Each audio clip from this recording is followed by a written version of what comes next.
Hello, and welcome to The Rightist Leftist with Nathan Ogilvie, the podcast for the politically homeless.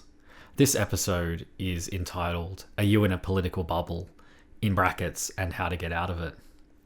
Now, I want to just start this episode basically by describing my own political bubble and what I think is the way I got out of it. Of course, we can argue I'm still in one. We're all in a sort of a bubble, but the whole point of my podcast is to open up conversations with people that might not share the same views as us. And in my view, that's every single person because we don't agree on everything. How can we start these conversations to get out of our bubble? Why do these political bubbles exist? And the methods that we can use to be more aware of the bubbles, because sometimes we're not even aware we're in one, which I'm about to get into in this story. And then some practical tools to start opening up these conversations and getting out of our bubble. So my story, it was 2023 in the middle of the Voice referendum in Australia. If you're not aware of that, because I'm finding I'm having some viewers / listeners from other countries, it was essentially a referendum. So it was a direct vote from adult Australians that are enrolled to vote to change the constitution to establish a body called The Voice that would allow Aboriginal people to have a say on the issues that affected them. So given all the information that I had at the time, I was a yes voter for that. I thought, I think Aboriginal people are everyday Aussies. I don't really see a difference in terms of, I don't divide people up into groups. We're all citizens and everyday Aussies, and any step towards reconciliation, I think, is a good thing. So long story short, I was a yes voter because even though I believed it wasn't perfect and there were a lot of questions around how it was going to be implemented and all of that, to me, it was more important to at least establish that, to recognize the voice of Indigenous Australians. I'm just going to show, I'm a millennial boomer, so I'm using this technology for images today. So let's see how it goes. There we go. I'm going to have to get out of the way of the image. So this was a result. The Voice lost. The no vote was overwhelming. It was over 60% no, and Australia didn't want it. So at the dinner with my family, they're all a bit more, you may have seen my conversation with my brother Cameron, they're all a bit more conservative, right-leaning, and potentially liberal voters more so than myself. And at the dinner, the topic came up and I said I was a yes voter, and they were all shocked because even one of the comments, it's not about naming and shaming my family, but someone said, I've never spoken to a yes voter before. And it was a very intense, heated discussion. I left that dinner really unhappy and felt like I wasn't listened to at all and really upset. But what I sort of realized upon reflection once I'd calmed down was that I was in a bubble too, because I'd actually never really properly spoken to a no voter. I wouldn't say I just assumed that everyone would vote yes, but I thought the answer for yes was much more obvious than the no vote. And so it got me thinking, and I think ultimately that event was one of the main reasons I think I decided to start the channel 2 years ago, long before I've actually gotten into doing it. But that's my primary reason for the video today, is that we're all in somewhat of a bubble, and that we need to sort of start to recognize that. The first step to change is awareness and recognizing that there is a problem and that we can start to work out how to fix it. I think the most important thing, first of all, is to recognize that the bubbles that I'm talking about are by design, and in some ways they're political bubbles. So it's sort of the left-right spectrum, that people who are more on the right wing are going to get more right-wing content, potentially seek it out.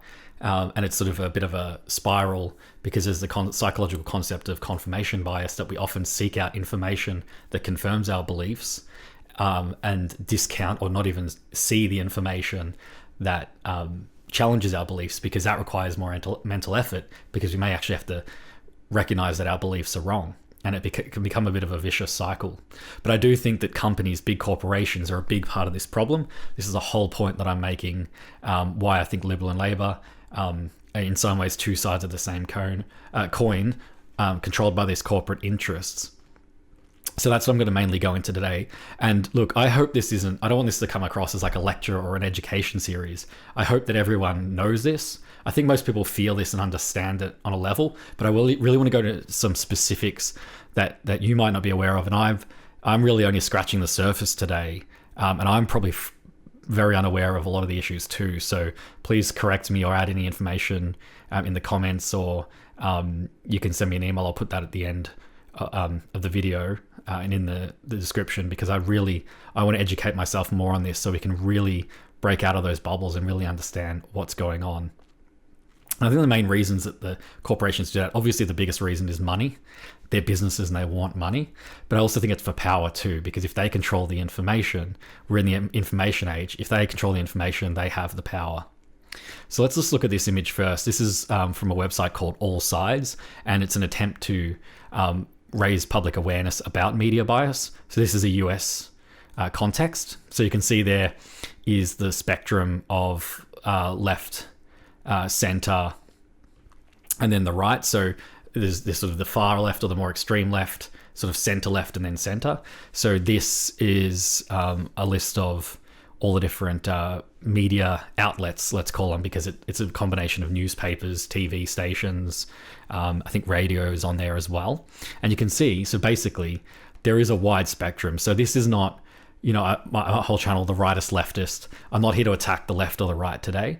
I'm here to just show you the facts of what is actually happening in the real world. I don't want to focus too much on the US though, because this is an Australian channel. But as you can see here, you might spot some sources that you already use, and maybe it's just a good thing to first reflect on. Would you consider yourself on the left and right, and then do you primarily consume content from the left and the right? And if you don't consume any content from the opposite side, why might that be? The other part of this is the media ownership, and it's really easily highlighted through the company Disney, because first of all, everyone knows Disney. If you're a kid growing up in the 90s or the 2000s, the Disney Channel and Disney movies were everywhere. But Disney now owns 100% of a bunch of different companies. So you've got Lucasfilm, which is Star Wars, Marvel. They actually own ABC, which is ABC in America. So like the Oscars, Jimmy Kimmel, a whole bunch of those shows. Pixar, they own the Muppets too, and Winnie the Pooh. And also their biggest acquisition, which I believe is one of the latest ones, was Fox.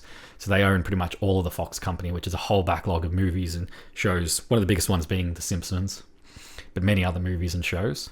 They own 80% of ESPN and 67% of Hulu. This is the thing that that I'm going to refer to as market concentration. Now, I'm not an economist or a business person by any. I'm a business person, but not in the business world of like corporate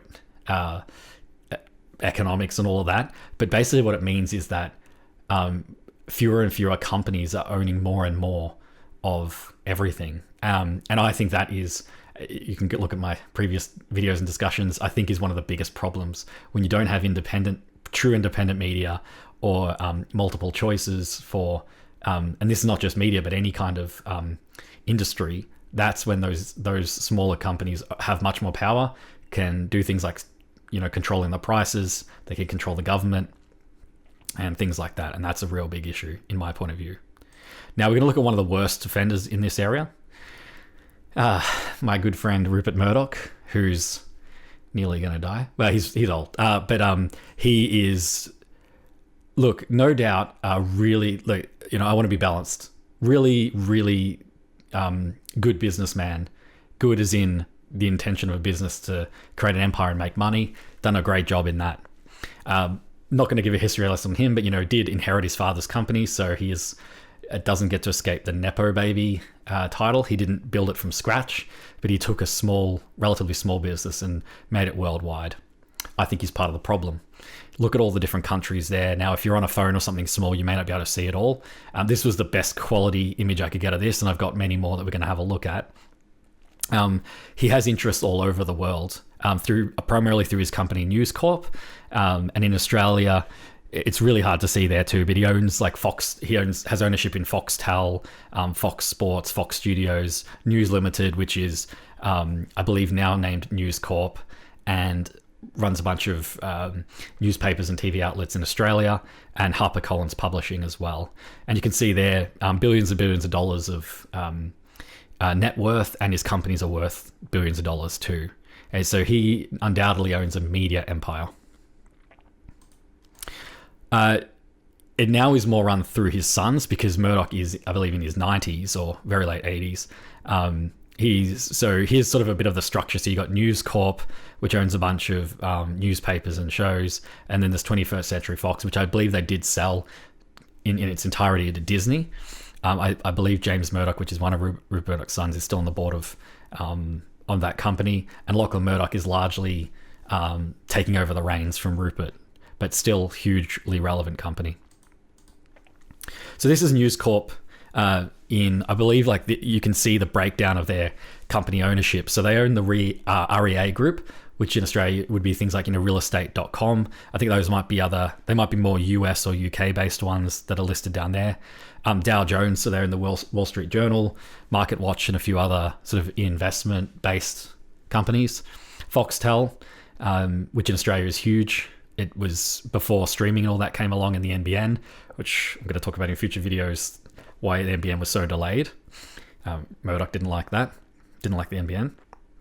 Foxtel was like the pay TV subscription model in Australia for many years. And then, so if we look at News Corp Australia, they own papers like The Australian, Herald Sun, Daily Telegraph, news.com.au, which, sounds neutral, but if Rupert Murdoch is the owner of it and can kill stories or have things in a certain way, certain bias, a neutral sounding website like that presents a bit of an issue, I would say. And Sky News as well.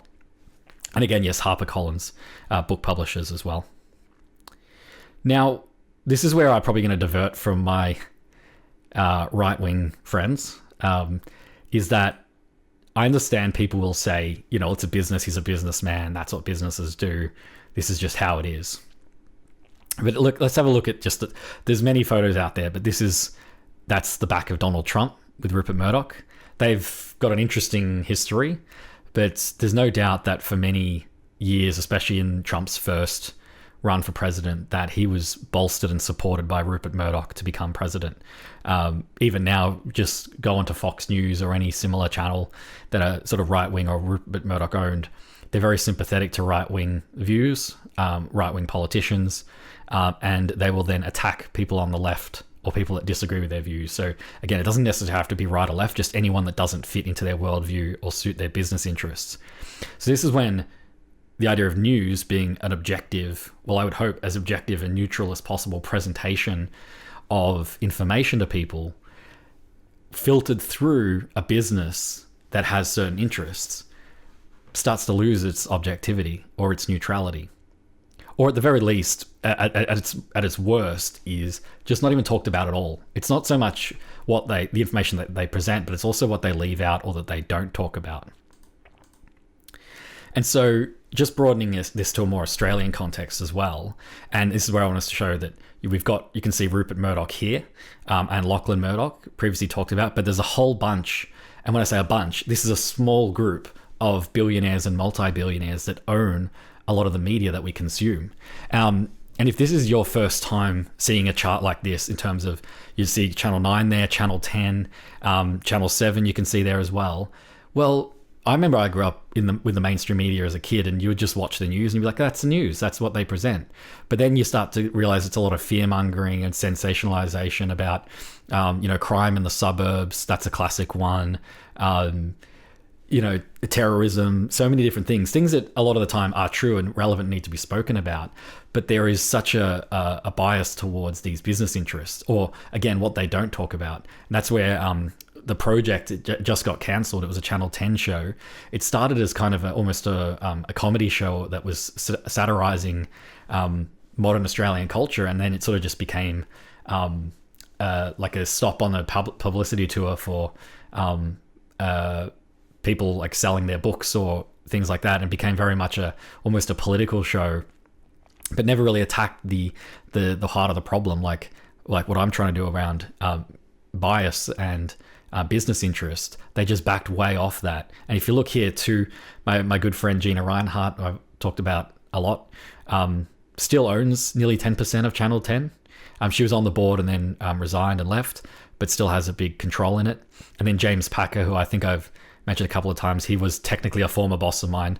I worked at Crown Casino for a few years in the uni years, and James Packer and his family owned Crown. And he owns nearly 10% of Channel 10 as well.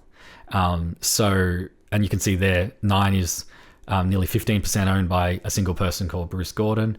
And again, you can see the Murdochs heavily owning an ownership of News Corp, Australia, and Foxtel and things like that. A new photo. I know I've got my Dutton and Gina photo, but I just want to show here Gina Reinhart, goes to Mar-a-Lago and meets Trump regularly. That's ScoMo. Now, I'm not so, in this case, with ScoMo and Trump, that's two leaders. He was prime minister at the time in this photo, so not so much a focus on him in this. But someone like Gina Reinhart, who owns 10% of a media company, being able to meet powerful leaders like this, it's easy to see why people can feel like the George Carlin line, it's a big club and you ain't in it. Is that how do these people at the end of the day represent everyday Aussies? Well, my answer is that they don't. Now, I just want to highlight as well, just before we get into the practical steps to get out of our bubbles, if that's what we're in terms of the content that we consume, I want it really to be clear that just because things have a bias, it doesn't mean that they are low quality. As you can see here on the top, we've got a lot of the Australian outlets. So this is now the Australian context. So the bias, the further left it goes, the more left the outlet, and then on the right, vice versa. Obviously, the more right it goes. And as you can see here, there's the quality spectrum as well, which shows that you can see generally the closer to the center the outlet is, the higher the quality. There's sort of a pretty good trend line. It goes up almost like a triangle up to the top. So the closer to the center, generally the higher quality. But there's still mixed quality ones like the Australian on the right or the Guardian on the left, and those are lean left and right. So they're still centrist-ish. They try and eliminate some bias. There's still pretty good quality media outlets that have a bias. Now, lower quality ones like on the left, like Vice or Junkie, or on the right, like Sky News Opinion or Daily Mail, I think most Aussies do recognise they're pretty trash. You might have a news aggregator that, I know on my phone, you can just get random articles just in a list on things you're interested in. And I do worry about that for some people. If you just take all of those to be equally accurate, we should be more discerning of the quality of the media that we consume. But if we look in Australia, we do have quite good quality media, like again, ABC News, 7:30, the Sydney Herald, Four Corners, The Age. Now, they might have their issues, but I think at the very least, they at least try to be centre and try and consider both by hiring both. So they don't do it by necessarily balancing everything, but they'll have a balance of voices, and that's why on average it does sort of equal to the centre, because there's a mix of content in there. But that there can be fairly decent quality bias. So bias doesn't equal poor quality. It's just whether they're open about that and their scrutiny when they're presenting information as well. Now, maybe just last thing to present before we get into the practical actions, so you don't feel like all hope is lost, that this is the Freedom of the Press sort of report that's shows a worldwide context, because just showing Australia. Now, it's really small graphic in terms of the key, but the Australia's yellow, which is satisfactory, satisfactory standing in the freedom of the press. But then if you look at other countries like Russia, China, India, pretty much all of Asia, the Middle East, and Russia, and sort of the West Eastern European countries are all red, and some South American countries too, and African countries. Australia has a pretty good freedom of the press. So like someone like myself, I'm saying things that are going to challenge the power structure. No one's going to pull me off. I might get pulled down in the algorithm because maybe I'm not sensationalizing things. I'm just trying to be factual. I may not get pushed for that. But we do have a pretty good freedom of the press if you compare us to the world. So I'm not a doomsdayer where I'm saying everything's gone to shit. I think we're pretty good, but we could always be better. And that's kind of the whole point of what I'm trying to say here is we can definitely work on this. We have a good grounding to start off with. We just need to be aware of who runs the companies, that concentration of the companies, and then our own awareness of the article that's being presented to us. They're trying to sell ads, they're trying to make money, and there's a whole purpose to that. I do want to highlight too, I say about the Nordic model. If you can see the sort of really small Scandinavian countries there, like Norway, Sweden, Finland. I think Denmark is in the green too. This is why I think we should be taking a lot of that model, because those are the countries, as you can see there, that do it the best. They have much more freedom of the press than we do in Australia, and for a lot of the reasons that I'm going to discuss. So how do we get out of this problem? So I think it takes two things. It's a real combination of main two factors. The first one is the knowledge of our sources and then the motivations of those. So I've just really briefly highlighted the general ideas to you now in Australia. But I think that knowledge is the most important thing. And the second one is that we need to take that effort to seek out those different viewpoints. So just quickly on the knowledge about their motivations. So as you can see there, if you're turning on the TV, free to air, which most people, we use streaming and stuff like that now, but for your news, in Australia, it is mostly a centre-right viewpoint. If you see 7 News, 9 News, 10 News, Herald Sun, news.com.au, Sky News, they're leaning towards the right. And what I want to show now, I think I'm going to have to bring it up. Let me do my boomer.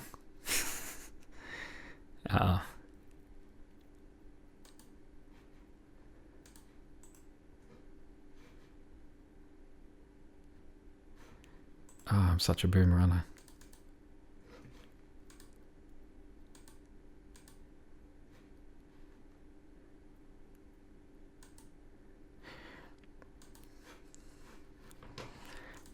All right, so what I'm going to highlight to you now is a specific story and how different news articles are reporting on it. So this is just one that's recently happened, and it's actually still ongoing.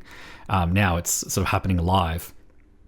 So there's the Los Angeles protests, and Trump has released the National Guard to quell those protests. So if you look at ABC, I'm just looking purely at the headlines, so I'm not giving my opinion on any of this. It's just what some of the sources are showing. So ABC, we're agreeing, is sort of a centrist, maybe there's a little bit of a left or a right bias, depending on the writer. But if you can see here, California governor says Trump plans to deploy another 2,000 troops to LA. So quite neutral. Now we look at Sky News. This is just their landing page. They just changed it. That's the one I had. So US Marines to be deployed to LA as Trump issues stern warnings amid immigration protests. Now we know Sky News is sort of that leaning right, and you can see there it's being framed from a point of view of Trump issuing the warning, so Trump from a point of view of strength. News.com.au. Notice their advertising is Foxtel. News Corp also owning Foxtel. That's a funny coincidence, isn't it? And you can see here live, so restore order. Trump makes seismic move as LA spirals out of control. So news.com.au, very neutral website name, but, a little bit of a right-wing bias there, making Trump look tough and LA run by a left-wing government out of control. Let's look over, again, both sides. This is The Guardian, which has agreed to be a bit more of a centre-left. Again, they don't necessarily have advertising. They're funded by their members. But Los Angeles police chief says deployment of Marines a surprise that could make policing protests harder. So again, framed a bit from a more of a lefty point of view, looking at it from the point of view that maybe Trump's method of sending in the Marines is going to cause them future problems. The Conversation as well. So this is again more of a left-leaning news source, but still a fairly high-quality one. So Trump has long speculated about using force against his own people. Now he has the pretext to do so. So again, framed from Trump / is a sort of a dictator point of view. So basically, that's what I'm trying to highlight here, is that we can't necessarily escape our bias. Left-wing news sites are going to report things in a more left-wing point of view, and right-wing news sites are going to present in a right-wing point of view. Now, I think this is slowly getting worse over time, but what I also think is happening is the public are getting more educated about this. I know I went through my process of understanding this when I used to just read the Herald Sun and take it as truth and not realize that there is a right-wing bias to it. Basically, the way we can start to get out of this, so this is sort of the practical step. So once we acknowledge that there is a bias, and I just quickly, I showed you a few articles there in terms of the bias that they present, we can then take a concerted effort to seek out alternate viewpoints. And what that actually does is if we already have a bias or an argument we want to make, it can actually help strengthen our argument by looking at the alternate viewpoints and considering those. That's sort of the concept of steel manning, where you take the other viewpoint of your argument and you look at it, you take it seriously, and you try and work out where they're coming from and how to challenge those arguments. And what it actually does is, at the very least, you gain new information, and it may make you change your point of view. So when you get that new information, you might actually realize you were missing something and you were misinformed, maybe not intentionally, maybe intentionally, but by only seeking out the one side of the news source, you might have just not been receiving a certain part of the information. And often what it does is it leads to a more reasonable and balanced viewpoint. And then so what you can do is you can then find those arguments for the other side and either find them faulty and strengthen your argument by challenging those. And then you may be able to convince others by highlighting that information to them as well. So again, there are some places that do this. I don't pretend like any of this is like revolutionary. So if we go back to the articles, so this is a website called Ground News. And what it does is it looks at the bias in news sources. So what it does here is it shows like an article or a point of view and who's reporting on it and what bias they sort of have. So you can then filter the article through those news sources and recognize, like on this article here from the Seattle PI. So it's been reposted and things like that. That one leans left. This one's more of a center.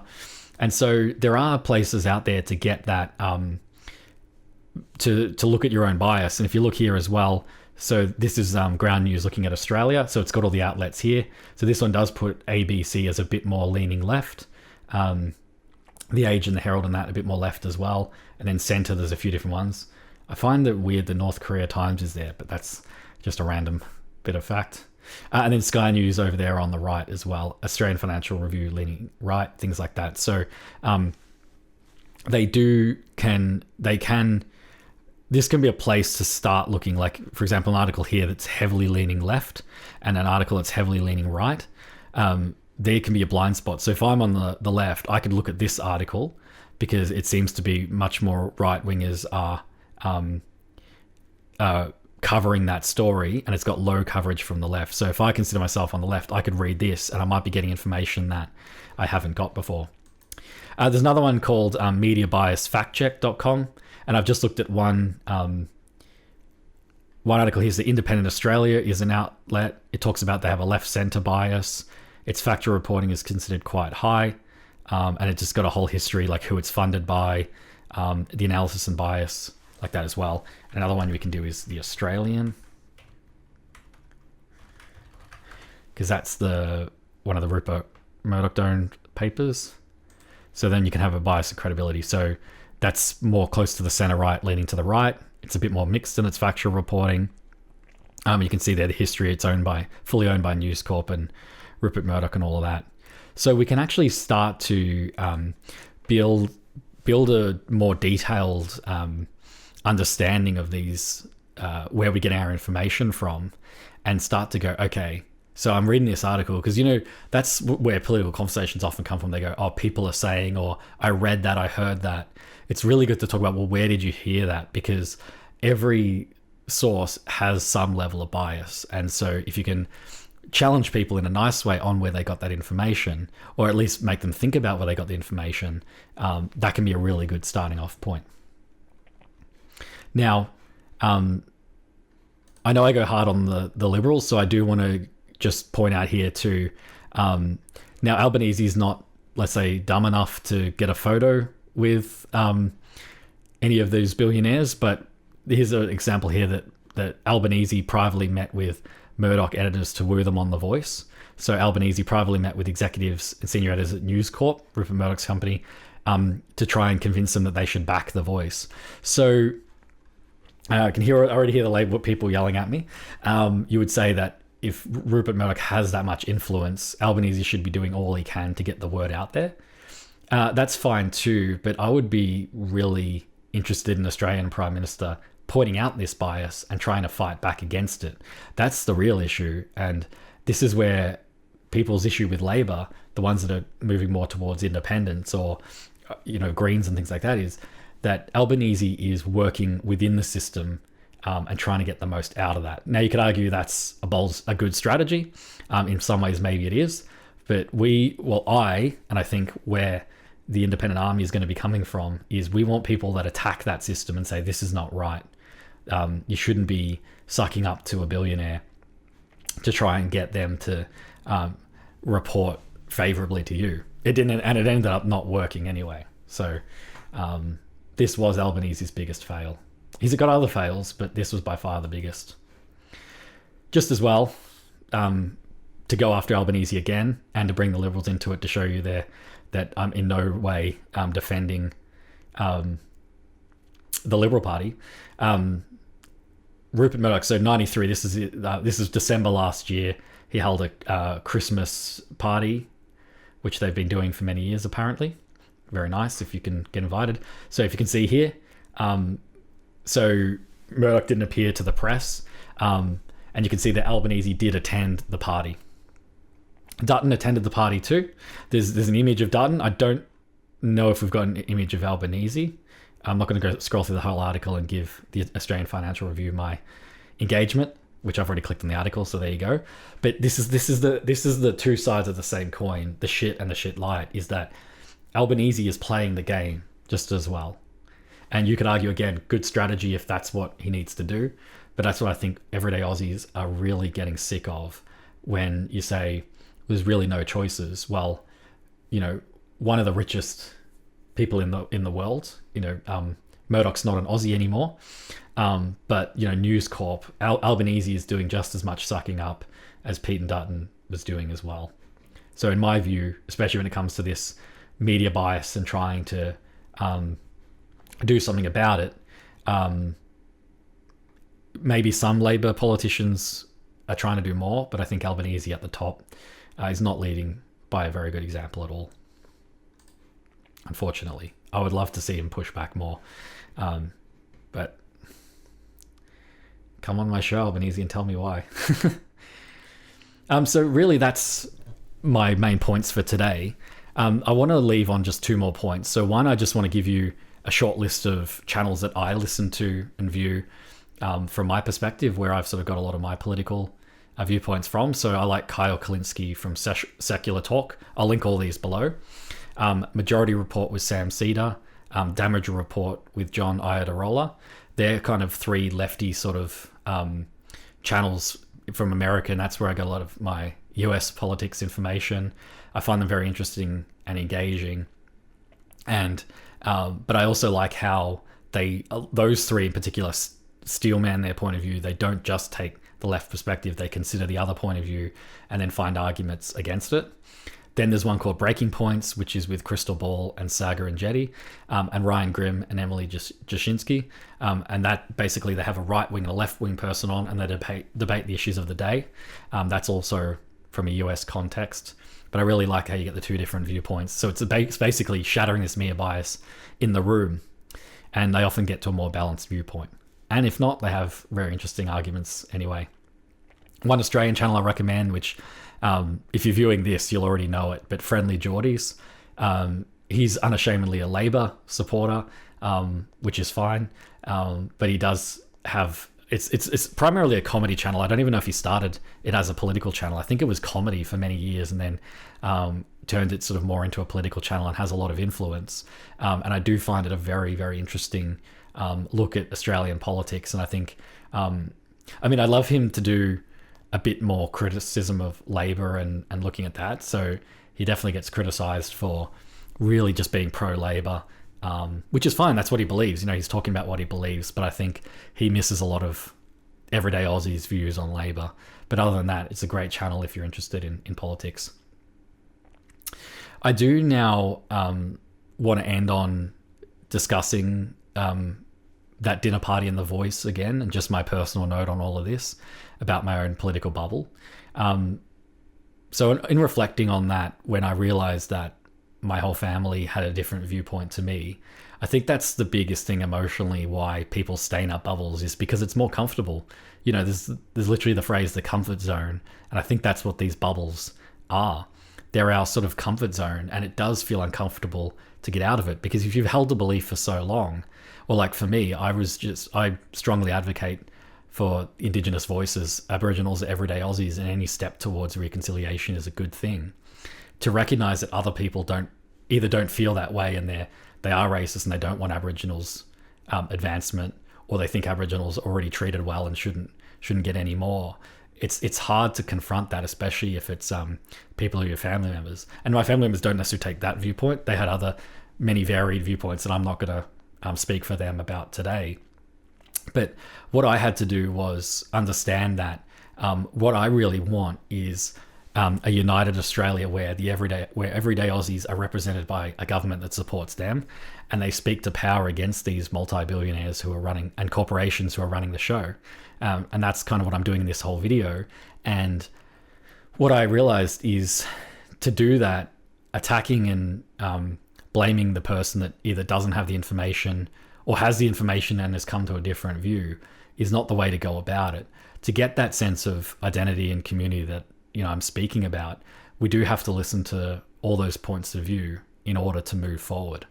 So if you're holding on to a particular viewpoint, or you've had a particular political argument with somebody, or you're avoiding having political discussions for that reason, all I would say is go into it with an open mind. I think for me, the open-mindedness is the most important thing, and something I'm really trying to work on is that you have a set of information that you've received from the set of sources that you look at, and you don't, like any person, we don't have all of the information. So we have to be willing to take in new information that might challenge our beliefs, recognizing not all that information is created equal. There is good quality information and poor quality information, and the people providing that information have different interests, like business or political interests. And recognizing that can be a nightmare to sort through. So having some reliable channels or sources that can help you with that, I think, is a really good thing. Or at the very least, having someone in your life that you have differences of political beliefs in, and keeping those conversations open to recognize that because we all have different pools of information that we draw from, we will then probably come to different conclusions. And the worst thing is to stop those conversations. So if that's provided any value to you, I really hope that it has. And I'll just wrap up to say that, I love my family, and I love everybody that, like all my friends and that I speak to, people that are going to come on the show. I think we just got to really find a way to take the personal out of it and say that personal relationships come first, even though political issues are really powerful and we can get really passionate about them. You should never let these political issues come between family. And if someone has a really wildly different view to you, and one that you might even find disgusting or harmful, keep those people in the conversation and keep talking to them, because attacking and blaming and arguing with them, making them feel like they're being talked down to, is never going to work. And then similarly, isolating or disconnecting from them is only going to leave them to stew in that bubble and probably never get out of it. These uncomfortable conversations, that feeling of discomfort is from those bubbles clashing against each other. And if that discomfort leads to a pop of the bubble, well, I think that's a really good thing. So I will leave the video there. I'll keep in real mind that this is just a scratching of the surface, and there's probably much more that I don't know, or channels or information pools that I could be drawing from. So if you have any ones that I should view, please leave me a comment. My email is therighteastleftist@gmail.com.